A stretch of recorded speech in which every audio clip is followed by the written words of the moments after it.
ورتل القرآن ترتيلا.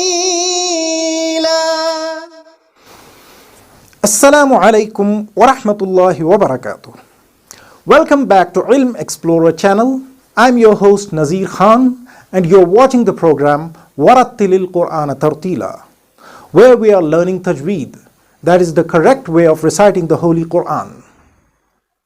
If you're new to this channel and if you really want to learn the book of Allah, then do subscribe to this channel, because each video of this video series is like a link of a golden chain which takes you closer to your Creator by learning His book, the Holy Quran. So do watch this video till the end if you really want to learn the Holy Quran. And if you love the book of Allah, then like this video and share it as much as possible, so that it may be a sadaqah jariyah and a source of reward for you on the day of judgment. Okay?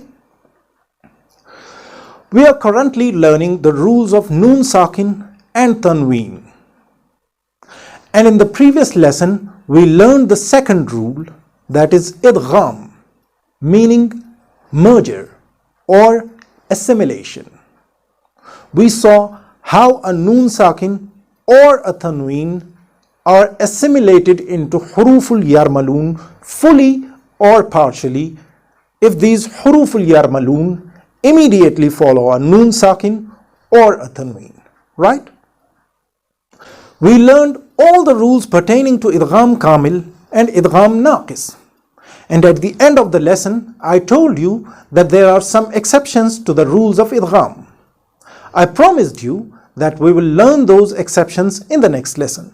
So today, we will discuss all the different exceptions to the rules of Idgham kaamil and Idgham naaqis. Okay? But before starting the lesson, let me tell you, if you haven't watched the previous lesson, then please click on this I button above and watch that lesson. And yes, as you know, just to make this lesson more and more interesting and engaging, I'll be asking you a question related to this lesson somewhere in the middle or at the end of this video. And you have to write your answer in the comments box here. Okay? So let's get started.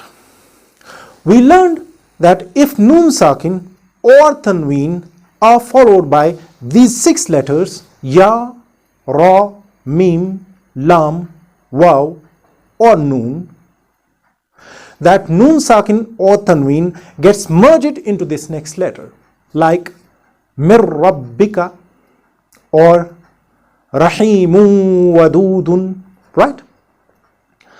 Now this Noon Sakin is either fully or partially assimilated into the Yarmaloon letters next to it, depending on which of these letters follows it, right? If the letter Lam or Ra come after Noon Sakin or Tanween, this Noon Sakin is completely merged into this next letter, like Ra'ufur Rahimun or Milladunhu. And this kind of Idgham, where we do not articulate any part of Noon, is known as Idgham kaamil or Idgham bila gunna. While if any of these letters, Ya, Waw, Mim or Noon, follows a Noon Sakin or Tanween, this Noon is merged partially into the next letter, like Ayn Yu'ta or Mim Mithlihi. And this kind of Idgham, where we merge the Noon Sakin or Tanween into the next letter with a Gunna, is called Idgham naaqis or Idgham ma'a Gunna. Now both these kinds of Idgham, that is Idgham kaamil or Idgham naaqis, they have some exceptions, and we must know those exceptions in order to avoid any mistakes in Idgham. These exceptions are in terms of some particular words or some particular situations in the Holy Quran. So let's first see the exceptions to the rule of idgham kaamil or idgham bila gunna. Okay? Remember, idgham only happens between two words and not within a single word. That means that a noon sakin or tanween should end one word and the next word should start with one of the yarmaloon letters, as we saw in each example previously, be it idgham kaamil or idgham naaqis. It only happens between two words and not within one single word. Okay? Even if a noon sakin is followed by any of the letters of yarmaloon within one word, we won't do idgham there. We would simply do an idhar there, pronouncing the noon sakin clearly and briefly. Okay? We cannot find any example of noon sakin followed by a ra or lam within one word in the Holy Quran. Therefore, no question of such idgham kaamil within one word arises. But there are instances of noon sakin followed by a ya or a waw within one word in the Holy Quran, which we will learn later in this lesson when we see the exceptions to the rules of idgham naaqis. Now, even though we know the rule is that if a noon sakin or a tanween ends a word and the next word starts with a ra or a lam, we have to do idgham kaamil. That means we have to merge noon sakin completely into this next letter, right? But still, there is one instance in the entire Holy Quran where it doesn't happen, and we have to do idhar of a noon sakin even when it is followed by a ra in the next word. Okay? And that instance is أعوذ بالله من الشيطان الرجيم وقيل من راق. Ayat number 27 of Surah Al-Qiyamah. Do you see this saktah written here? It is a sign of stopping. Although we haven't learned the rules and signs of stopping, let me just tell you that saktah means a short pause. And whenever we see this saktah in the Holy Quran, we have to stop for a very short time without breaking the breath. Like وَقِيلَ مَنْ أَرَاقَ. Okay? This saktah happens at many places in the Holy Quran. But the idhar of noon sakin because of this saktah only happens here in this ayat according to the Qir'at of Imam Hafs bin Asim. So instead of merging this noon sakin into the letter ra and doing an idgham kaamil, we rather have to do the idhar of this noon here due to this saktah or short pause. That means we have to articulate this noon clearly and briefly, like man araq, man araq. Okay? That was just one and the only exception to idgham kaamil. Now let's see the exceptions to the rules of idgham naaqis. When does an idgham naaqis happen? We know when a noon sakin or a tanween is followed by any of these four letters, ya, waw, mim, or noon. We have to merge that noon sakin into one of these letters with a gunna, right? But here again, it happens only between two words and not within a single word.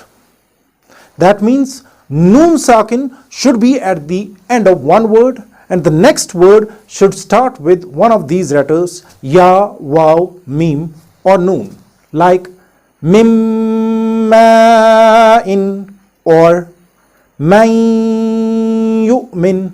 Okay? But if one of these letters follows a noon sakin within one word, then we won't do an idgham there. Instead, we have to do idhar of that noon sakin. There are only 4 such words in the entire Holy Quran in which a noon sakin is followed by a letter of idgham within a single word. And those 4 instances or those 4 words are qinwanun, sinwanun, bunyanan, ad-dunya. Do you see that all these words have a noon sakin followed by a waw or a ya?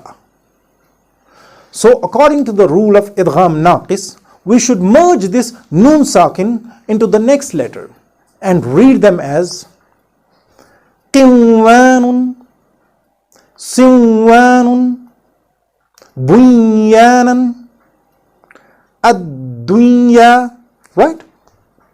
Merging this noon sakin. But we don't do that. You know why? Because the noon sakin and the waw or ya are in the single word. So we don't do idgham here. Instead, we read this noon sakin clearly and briefly with idhar. And this kind of idhar within one word is called idhar mutlaq. Idhar mutlaq. Absolute merging. Okay? Let's see where these words occur in the Holy Quran. وَفِي الْأَرْضِ قِطَعٌ مُتَجَاوِرَاتٌ وَجَنَّاتٌ مِّنْ أَعْنَابٍ وَزَرْعٌ وَنَخِيلٌ صِنْوَانٌ وَغَيْرُ صِنْوَانٍ يُسْقَى بِمَاءٍ وَاحِدٍ. Surah Al-Ra'd, ayat number 4. So we have to read sinwanun with idhar of noon sakin at both these places in this ayah. Okay?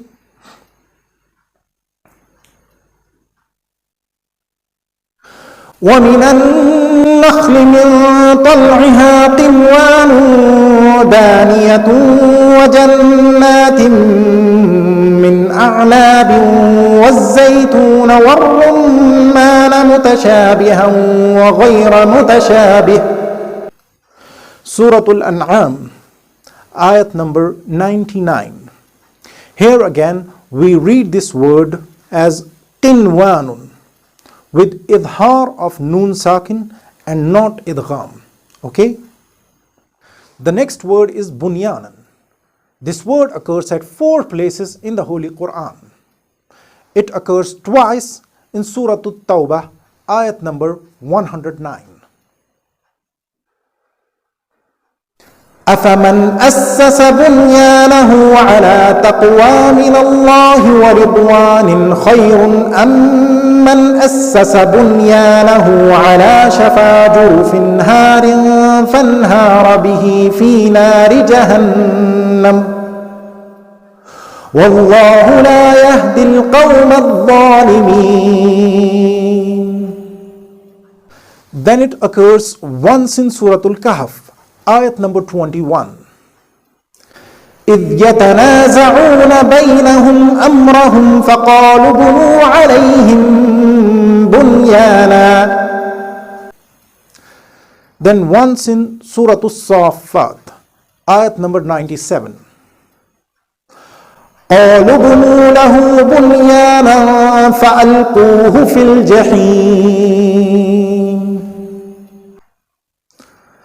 So we read this word bunyanan or bunyanahu with idhar of noon sakin at all these places. Now the last word is ad-dunya. This word occurs multiple times in the Holy Quran. It occurs at least in 111 different ayat of the Holy Quran. Let's see just 1 or 2 such instances. وَلَقَدْ زَيَّنَّا السَّمَاءَ الدنيا بمصابيح وجعلناها رجوما للشياطين وأعتدنا لهم عذاب السعير. Surah Al-Mulk, ayat number 5. بل تؤثرون الحياة الدنيا. Surah Al-A'la, ayat number 16. So we should read this word ad-dunya with the idhar of noon sakin. Okay? So this was idhar of noon sakin followed by huruf al-idgham within one word. Now there are many surahs or chapters in the Holy Quran which start with huruf al-muqatta'at, meaning separated letters, like Alif Lam Mim, Yasin, Hamim, etc. If these separated letters happen to end in the sound of a noon sakin, remember, sound of a noon sakin, and if the following separated letter begins with the sound of any of the 6 letters of idgham, we shall do idgham of noon sakin there. Okay? One and the only such instance of huruful muqatta'at in the Holy Quran is Tasim Mim, at the beginning of Surah Al-Shu'ara and Surah Al-Qasas. Although we haven't learned about these huruf al-muqatta'at, and we will definitely learn about them in detail in a future lesson, inshallah. But here I just want to briefly tell you that although these huruf al-muqatta'at are joined to each other, and although they look like a single word, they are still treated and read as separate letters. Okay? So Ta is a separate letter, Sin is a separate letter, and Mim is a separate letter in this word here. Okay? And if we spell these sounds, Ta, Sin and Mim, they'll be like Ta plus Alif is equal to Ta. Okay? Sin plus Ya plus Noon is equal to Sin. Right? Then Mim plus Ya plus Mim is equal to Mim. Right? So if we analyze, here this Noon Sakin is followed by the letter Mim in the next word. Right? So we shall do idgham of this Noon Sakin in this Mim with Ghunnah. We should read it like Tasim Mim, Sin Mim, and not Tasin Mim. Okay? I hope that is clear to you. Now there is an exception to this rule as well in the beginning of 2 chapters of the Holy Quran. Ayat number 1 of Surah Yasin and Surah Al-Qalam. Yasin wal Qur'an al-Hakim, and Noon wal Qalam wa ma yasturun. Even though there is a stop sign in both these cases, but that is a recommended stop in both the cases and not an essential one. So if we choose not to stop here, like Yasin wal Qur'an al-Hakim or Noon wal Qalami wa ma yasturun,